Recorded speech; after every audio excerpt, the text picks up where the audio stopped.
Salut à tous, j'espère que vous allez bien et on se retrouve après 3 semaines d'absence. Désolé, j'avais pas mal de taf à côté de YouTube, du coup c'était un peu compliqué de consacrer du temps aux vidéos. Mais là, ça commence un petit peu à se calmer, donc je suis de retour et j'ai planché sur un petit sujet, j'allais dire qu'il me tient particulièrement à cœur, mais pas vraiment en fait, c'est un sujet normal. Mais que je trouvais très intéressant. Certains l'ont peut-être remarqué, d'autres vont sûrement s'en rendre compte en visionnant cette vidéo. Mais depuis un petit moment déjà, il y a une nouvelle tendance graphique qu'on peut observer, qui est de faire une énorme simplification de son logo. Enfin, pas vraiment simplification parce que j'ai l'impression que c'est péjoratif de dire ça, mais plutôt une épuration on va dire. Pas mal d'entreprises passent d'un logo typographique rempli de personnalité à une typographie sans sérif. Les sérifs c'est tout simplement les typographies à empattement et donc les sans sérifs c'est des typographies sans empattement. On pourrait presque croire si on fait pas vraiment attention que ces logos utilisent la même fonte, mais ce n'est évidemment pas le cas. Si on observe un petit peu les détails, on verra que c'est des fontes différentes. En plus cette nouvelle tendance on peut vraiment l'observer dans plein de secteurs différents, que ce soit la start-up du coin, des grosses entreprises comme Spotify, Pinterest, Google, ou alors tout simplement des marques de fringues comme Yves Saint Laurent, Balmain ou encore Burberry. Cette nouvelle tendance, elle porte un nom, c'est le blending. On rentrera plus en détail sur ce que c'est durant cette vidéo. Mais cette nouvelle tendance, elle est quand même assez chelou, non? Parce que en général, quand vous allez créer une nouvelle société, vous allez quand même avoir envie d'avoir une identité unique et pas un logo typographique qui va ressembler à celui de votre concurrent. Alors aujourd'hui, on va essayer de comprendre ce qu'est le blending,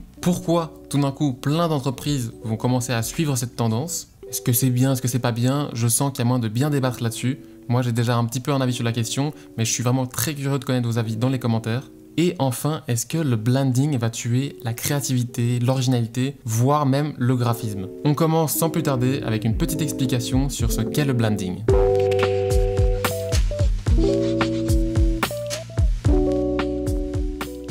Déjà, avant de parler de blending, on va retourner à la base et voir ce qu'est le branding. Le branding, c'est tout simplement l'ensemble des éléments qui vont constituer votre marque. Donc déjà, pour commencer, votre nom, votre logo, vos couleurs, vos typographies, votre signature sonore si vous en avez une, les valeurs que vous véhiculez et également votre façon de communiquer. Tous ces éléments vont faire partie de votre branding et constituer votre image de marque. Et ce branding, il va justement vous aider à vous différencier et vous démarquer de vos concurrents. Ensuite, on arrive au mot blending. Le nom blending, lui, vient du mot anglais bland, qui signifie tout simplement fade. Donc on est déjà sur un terme assez péjoratif. Et d'ailleurs, vous remarquerez sa proximité avec branding, je crois que c'est pas dû au hasard, hein. Et donc le blending, c'est le terme qui a été inventé pour décrire cette tendance que les marques ont à épurer leur logo, très généralement en passant d'un logo typographique rempli de personnalité à quelque chose de beaucoup plus simple, épuré, en bâton, sans empattement. Et surtout, ça qui est très important aussi, très lisible. Il n'y a pas plus lisible comme typographie parce qu'on est vraiment dans la simplification de la lettre. Il n'y a aucune fioriture, donc il y a vraiment une grande facilité de lecture. Des marques qui ont suivi la tendance du blending, il y en a énormément. Voilà par exemple l'évolution du logo Google. On peut voir qu'ils sont passés par quand même pas mal de logos au fil des années. Celui de 97, 97 avait quand même un certain style, on va pas se mentir. On a également Spotify, Airbnb, Huffington Post, Balmain, Yves Saint Laurent. Quoique Yves Saint Laurent c'est assez particulier parce qu'ils utilisent encore leur ancien logo et également aussi leur monogramme. Donc eux j'ai pas trop compris l'intérêt de ce changement de logo, si au final c'est pour en utiliser plusieurs avec des typographies différentes. Et voici encore tout un tas de logos utilisant le même style. Maintenant on a compris ce qu'était le blending, mais alors on peut se poser la question, pourquoi est-ce que les marques vont suivre cette tendance ? Alors il y a évidemment plusieurs raisons valables qui vont motiver ce changement de logo, comme par exemple la lisibilité. Je vous apprends rien en vous racontant qu'un logo est supposé fonctionner à n'importe quelle taille, qu'on n'ait vraiment aucun problème de lecture, que ça soit en très grand sur un avion ou bien en tout petit en tant que partenaire d'un festival sur une affiche. Et ce qu'il y a, c'est que certains logos, comme celui de Airbnb par exemple, vont peut-être avoir du mal à être lus en tout petit. Ici, on a une typographie qui est quand même assez particulière et je pense pas me tromper en avançant que même à une taille normale, ce logo est pas fou en termes de lecture. Ensuite, on est aussi dans une époque où les modes évoluent très vite. Tous les ans, voire tous les mois, on a des nouvelles tendances qui font leur apparition et un logo typographique minimaliste en bâton va être beaucoup plus apte à être adapté à n'importe quel graphisme.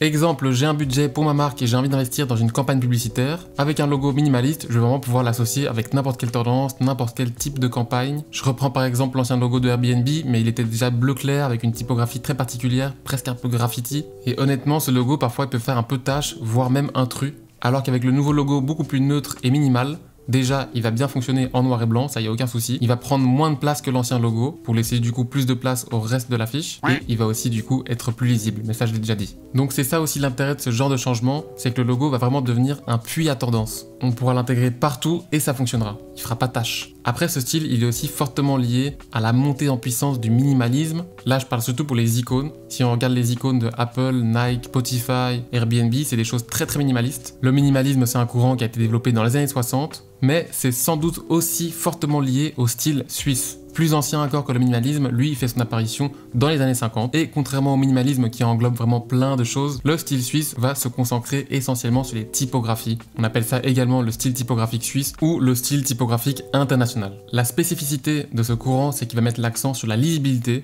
en travaillant avec des systèmes de gris, des alignements essentiellement à gauche et le courant est surtout représenté par ces magnifiques typographies sans sérif comme la célèbre fonte Helvetica qui est le Graal de certains designers. On a également des fontes comme Universe ou encore Avenir. Il y en a vraiment plein, je vous invite à aller regarder sur internet si ça vous intéresse.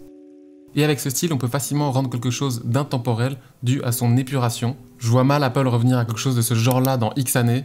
Imaginons que Apple est encore là dans 100 ans, je suis quasi sûr à 100% que leur logo il n'aura pas changé. En plus de ça, en designant un logo de ce type très pur, on va éviter d'investir de la thune tous les 3 ans pour rafraîchir son logo. D'ailleurs, c'est super intéressant d'aller voir comment certains logos qui ont été développés à l'époque du style suisse sont super actuels. On pourrait presque croire qu'ils ont été designés aujourd'hui. Troisième raison d'opter pour ce changement, ici on va plutôt parler des nouvelles entreprises ou des nouvelles startups qui adoptent directement ce style graphique. Alors là c'est plus des suppositions, mais qui me paraissent quand même plutôt logiques. Déjà il y a tout simplement des startups ou des sociétés qui ont tout simplement pas le budget ni le temps à investir dans un branding de qualité, et donc ils vont suivre cette tendance un peu aveuglement pour avoir quelque chose qui rentre dans les codes actuels. C'est vite fait mais ça passe. Bon, peut-être qu'ils vont attendre que la boîte ait généré suffisamment d'argent pour injecter dans un branding solide. J'espère pour eux en tout cas. Mais bon, du coup, en faisant ça, la startup ou la société va peut-être sous-estimer la puissance du branding et va avoir du mal à se démarquer de leur concurrence. Et donc de se créer un nom dans le milieu. C'est à l'inverse beaucoup moins un problème pour des sociétés comme Spotify qui, eux, existent déjà depuis des années. Ils ont un branding super fort, ils ont des millions de clients. La boîte a plus trop ses preuves à faire. Pareil pour toutes les sociétés que j'ai citées avant. La vente en ligne va aussi avoir un impact très important dans le choix de ce genre de logo. Par exemple, Asos. Je sais pas si tout le monde connaît Asos, mais c'est tout simplement un magasin en ligne de vêtements sur lequel on peut acheter tout type de marque, et ils ont également leur propre ligne de vêtements. Mais donc Asos, je pense qu'ils s'en foutent un peu de leur logo. Enfin, s'en foutre est un peu exagéré, mais en tout cas, ils vont pas chercher à aller faire un logo révolutionnaire. Ils veulent surtout quelque chose qu'on puisse lire directement, qui soit pas complexe. Quand le consommateur arrive sur le site, en haut, on a le logo super lisible. C'est clair, simple et efficace. Pas besoin d'avoir un truc abstrait comme la virgule de Nike. Bon, j'allais dire que Asos fait pas de vêtements, mais ils en font quand même, mais c'est très régulièrement des copies de choses qui existent déjà. Et je pense qu'on voit très rarement, voire jamais, le logo Asos écrit en grand sur les vêtements. Et donc eux, ils veulent une plateforme facile, lisible, simple, efficace, et que vous puissiez tout simplement dire à vos potes que vous avez acheté votre dernière paire de chaussures sur Asos. Après, le logo de Asos, il a quand même une petite particularité, c'est que l'interlettrage est très bas, et les lettres se touchent un petit peu, il me semble. Donc on va quand même leur laisser ça. Attention, c'est en aucun cas une attaque contre Asos. Prochaine question qu'on peut se poser, est-ce que c'est bien le blending? Est-ce que ça va pas tuer l'originalité et le graphisme? Est-ce que c'est bien? Est-ce que c'est pas bien? C'est assez compliqué. Il y a des pour et des contre. Alors déjà, ce qu'il faut bien se rendre compte, c'est qu'ici, on parle surtout du logo typographique. La plupart des entreprises que j'ai citées dans cette vidéo ont également une icône. Donc déjà, ça va beaucoup les aider à se démarquer de leurs concurrents. Et puis dans la construction d'un branding, il n'y a évidemment pas que le logo qui rentre en compte. On a aussi tout ce qui est autour, comme le choix des couleurs, le choix des typographies, le positionnement de la marque, la façon de communiquer. Nike, ils ont une façon bien à eux de faire des spots pub et on les reconnaît très souvent à ce niveau-là. D'ailleurs, petite parenthèse, mais en faisant des recherches pour cette vidéo, je suis tombé sur une étude américaine qui fait remarquer des choses plutôt intéressantes en termes de logos et surtout de couleurs. En quelques mots, ils ont demandé à 150 Américains de redessiner des logos célèbres de tête. Je mettrai l'étude en description parce que c'est plutôt amusant de voir ce que les gens ont dessiné de tête. Et d'ailleurs, j'en profite aussi pour vous dire que je mettrai tous les articles de blog, etc. qui m'ont aidé à écrire cette vidéo dans la description. Je reviens donc à l'étude, mais ce qu'ils ont remarqué, c'est que dans une grande majorité des cas, les gens n'ont pas eu du mal à retrouver la palette de couleurs utilisée par la marque en question. Et ça montre donc l'importance de bien choisir ses couleurs quand on crée sa marque, surtout si vous avez envie de faire un logo mémorable. Voilà, la parenthèse est terminée, on en revient au blending. Bon, pas que des points positifs pour le blending, voici donc les points négatifs que j'ai relevés. Déjà, il y a pas mal de sociétés qui vont se diriger vers le blending de façon involontaire, parce qu'ils vont juste suivre ce que font les autres sans trop se poser de questions. Et le souci, c'est que la boîte va plus prendre de risques pour être originale. On se retrouve donc avec énormément de sociétés qui savent pas se démarquer les unes des autres et qui n'ont aucune personnalité. Donc c'est pas super original et en plus de ça, on n'a plus trop d'émotions qui se dégagent. Imaginez-vous une seconde que demain Coca-Cola passe de ce logo-ci à ce ceci, franchement, ce serait triste. Bon, après, moi, je m'en fous un peu de Coca-Cola, mais objectivement, ça ferait mal de passer de cette typographie remplie de personnalité à ça. Si ça se trouve, dans 20 ans, si cette chaîne existe encore, on va se retrouver avec des vidéos de ce genre-là.